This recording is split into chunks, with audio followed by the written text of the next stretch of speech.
오늘 7월 넷째 주 욥의 기도란 제목의 그룹 큐티 나눔입니다.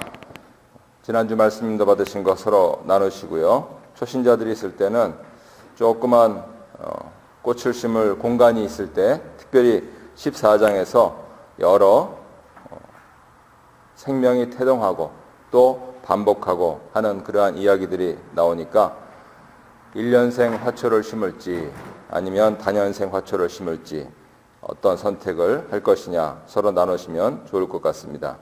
1년생 화초는 아무래도 오래 가죠. 하지만 죽으면 그만이고 다년생 화초는 짧죠. 하지만 물을 잘 주면 내년도 봄에 또 기약할 수가 있습니다. 그래서 사람 따라 선택이 다를 것입니다. 말씀과 나눠 보겠습니다. 욥은 하나님께 자신의 무죄를 입증할 기회를 달라고 간청하고 있습니다. 동시에 자신을 다스리는 하나님 방법에 대해 이해할 수 없음을 토로합니다. 욥이 간청하는 두 가지 일은 무엇입니까? 합독하신 말씀을 보시면 주의 손을 내게 대지 마시는 것, 그리고 주께서 나를 부르시는 것, 이 두 가지입니다. 욥이 하나님과 소통하기를 원했습니다. 왜냐하면 친구들과 불통했기 때문이지요. 친구들은 사실을 이야기했습니다.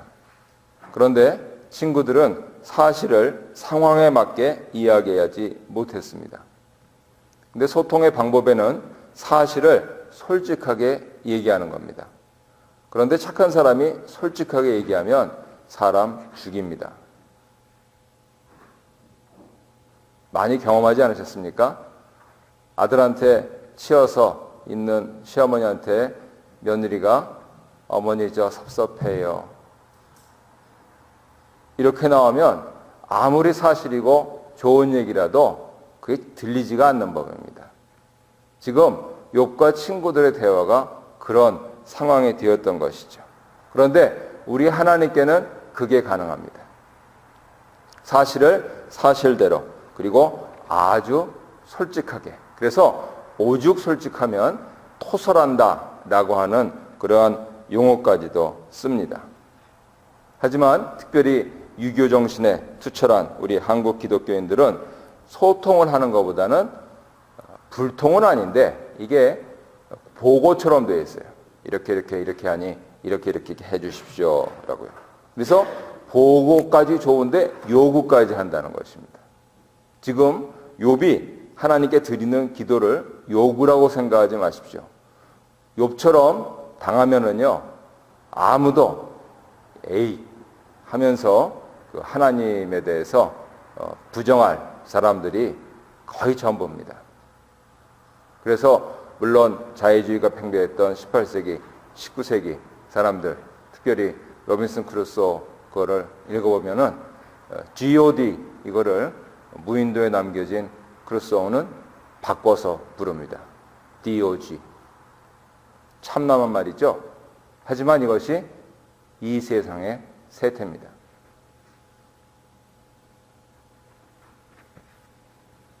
그래서 지금 내가 욥이 되보지 않고 이것을 요구다 이렇게 생각하시면 안 됩니다. 이것이 소통이다 라고 받아들이셔야 되는 것이죠. 하지만 이 캐나다에서 자식이 안 주는 용돈까지 우리가 수령하면서 나아가서는 꼬박꼬박 엄청난 텍스를 내지만 또 은퇴한 다음에 좋은 삶을 기약할 수 있는 그러한 곳에 살면서 우리가 하나님께 기도를 드릴 때 소통이 아닌 보고나 요구로 한다 하는 부분들은 상당히 고려를 해야 할 것입니다.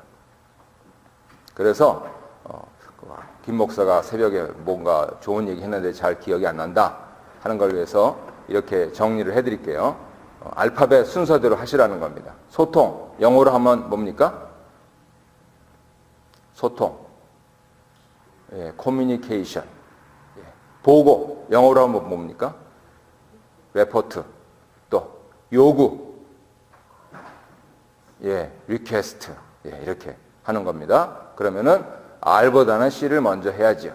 그래서 내가 하나님께 오늘 이제 이 새벽에 기도 드리실 때도 이러이러했습니다 하고 이거 해주시오 이렇게 하는 것보다 하나님 죽겠습니다. 사실을 솔직하게 내가 내 가족들, 우리 교회 식구들한테도 말 못하지만 하나님 정말 죽겠습니다. 이렇게 나가면 차라리 물론 상황에 따라서 다르겠지만 하나님께서 나도 안다, 이렇게 말씀하실지 누가 알겠습니까? 그래서 많은 보고나 요구보다 하나님과 소통하려는 자세. 그러면 소통이란 무엇이냐? 바로 하나님 말씀을 먼저 듣는 겁니다. 보고하고 요구는 내가 먼저 말을 하는데 소통은 하나님 말씀을 먼저 듣겠다는 겁니다. 그래서 오늘은 간략하게 줄여서 다 봉독하지 못했지만 13장 20절에서 14장 22절까지 이 긴 말씀이 있으면 기도를 드리시기 전에 먼저 오늘 아침에 하나님 주시는, 교회에 주시는 말씀이니까 제가 먼저 듣겠습니다 라고 먼저 읽고 그것을 한자 한자 짚어가시면서 우리 할머니들이 그렇듯이 한자 한자 뜻을 새기면서 읽고 말씀하여 주시옵소서. 종이 듣겠습니다. 다 읽었는데 무슨 말인지 모르겠다. 다 읽었는데 이해하지 못하겠다. 다 읽었는데 수용하지 못하겠다. 그러면 그거를 솔직하게 말씀드리는 겁니다. 하나님 모르겠습니다. 하나님 전 받아들일 수가 없습니다. 그것이 기도라는 것이죠. 혹은 다 하고 받아들이겠는데 하나님 저는 욥한테 비하면은 정말 재벌 같은 삶을 살고 있네요.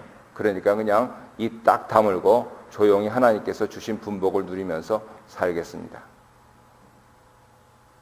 라고 말씀을 먼저 듣고 그리고 내가 드릴 말씀을 드리는 것. 그것이 소통이라는 것이죠. 지금까지 좀 장황하게 말씀드렸는데 소통할 때는 이 전제가 꼭 있습니다. 하나님은 하나님이시고 나는 납니다. 나는 피조물 중에서 미물 중에 하나지요. 그러니까 옆에다가 팔을 착 차고 이거 다 나오란 말이야. 이거 뭐 하는 거야 이거? 이렇게 하는 게 아니라는 거예요. 하나님은 하나님이시라는 거예요. 그래서 솔직하지만 겸허한 마음으로 그리고 필요하다면 우리의 자세에 무릎을 꿇고 성령이 감동하시면은 하나님 내 죄를 자복하고 혹은 감사를 드릴 때 뒤돌아서 바닥에 무릎을 꿇고 내가 앉아있는 자리에 머리를 박고 그리고 통곡을 하거나 찬양을 하거나 하는 것. 그것이 하나님을 하나님으로 알고 하는 거지. 그렇지 않고 내가 옆구리에 딱 손 대고 달랐는데 말이 많아. 이게 아니라는 거예요. 이게. 그래서 그런 차원에서 우리가 이 전제가 꼭 있다 하는 부분들, 그 부분들을 기억을 하셔야 할 것 같습니다. 아무튼 잘 됐으면 좋겠습니다. 자꾸만 보거나 요구보다도 소통하려고 그렇게 노력하시기 바랍니다. 2번, 욥은 주님이 자신을 어떻게 대하신다고 말합니까? 얼굴을 가리고 놀라게 하고 뒤쫓고 대적하고 착고에 채우고 점검하신다고 말합니다. 여기서 발견할 수 있는 하나님은 자신을 숨기시는 하나님이세요. 오늘 기도드린 것 가운데서 응답 안 되는 것 태반일 겁니다. 그랬을 때 성경은 그 진실을 말씀을 해주시는 거죠. 하나님께서 숨으십니다. 그런데 어느 정도까지 숨으시냐 하면 신이 인간이 되시기까지 숨으시는 거예요. 이 빌립보 2장에 나와 있는 말씀이에요. 그리고 그것을 정말 이해한 사람들은 자신의 생명을 촉에같이 내놓고 그리고 신앙을 지켰습니다. 한국 사람이나 서양 사람이나 모두 존경받는 본회포 목사님 같은 분. 정말 39의 나이로 그렇게 교수형에 처해졌는데 불법하고 부정한 그런 사람들이 심지어는 목숨까지 위협해도 그래도 굴하지 않고 신앙을 지키는 가운데 연합군 진격하기 딱 이틀 전에 불법적으로 교수형을 당했습니다. 그러한 삶을 보면서 하나님이 어디 계시냐? 라고 말을 할 것이 아니고 하나님께서 저토록 사람이 되시기까지 우리를 사랑하셨는데 나는 무엇으로 보답할꼬? 라고 생각하는 것이 정상적인 사고방식, 신앙의 힘이라는 것이죠. 물론 하루아침에 되지는 않습니다. 그래서 신앙은 과정이지요.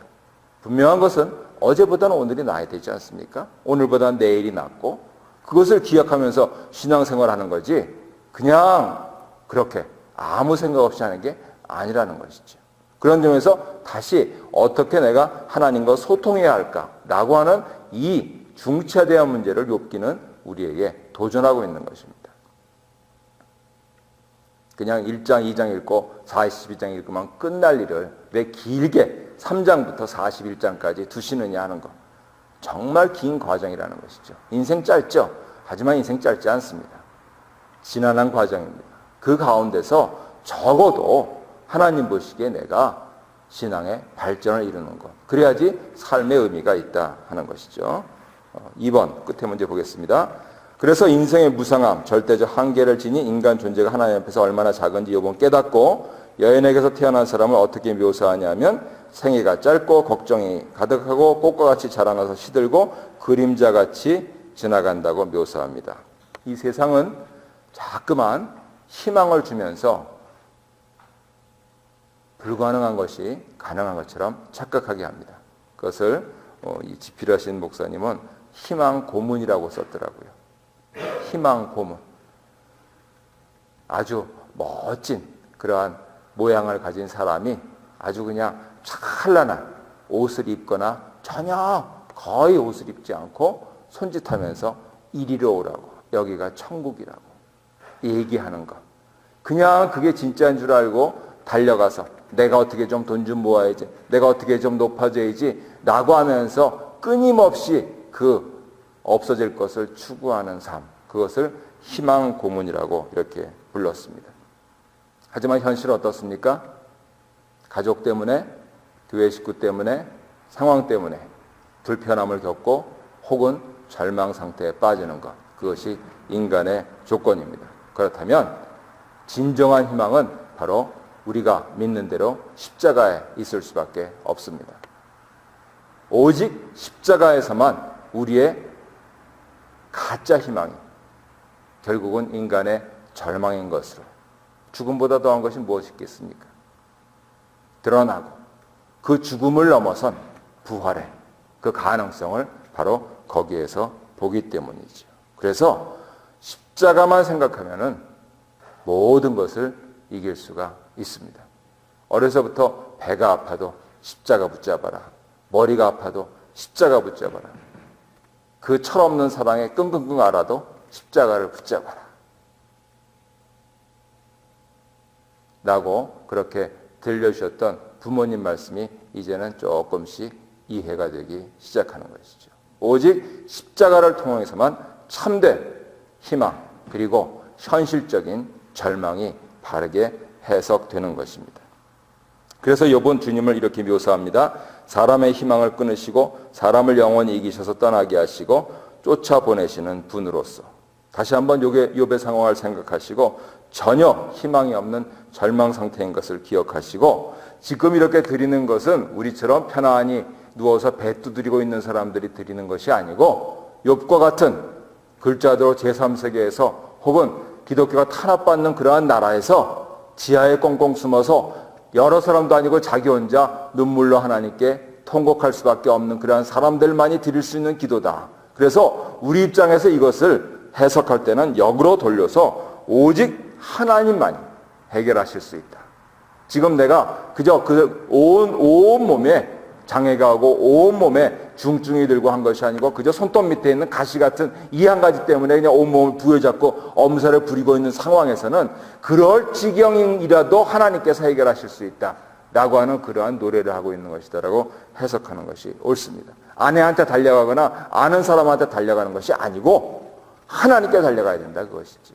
그랬을 때 비로소 아내가 아내 되고 아는 사람이 나에게 아는 사람이 될 것입니다. 오늘도 무엇보다도 하나님의 말씀을 먼저 들으셔서 하나님과 소통하시고 그리고 내가 사실로 솔직하게 그렇게 하나님께 아뢰심으로써 하나님께서 인정하시는 기도를 드리시기를 바랍니다.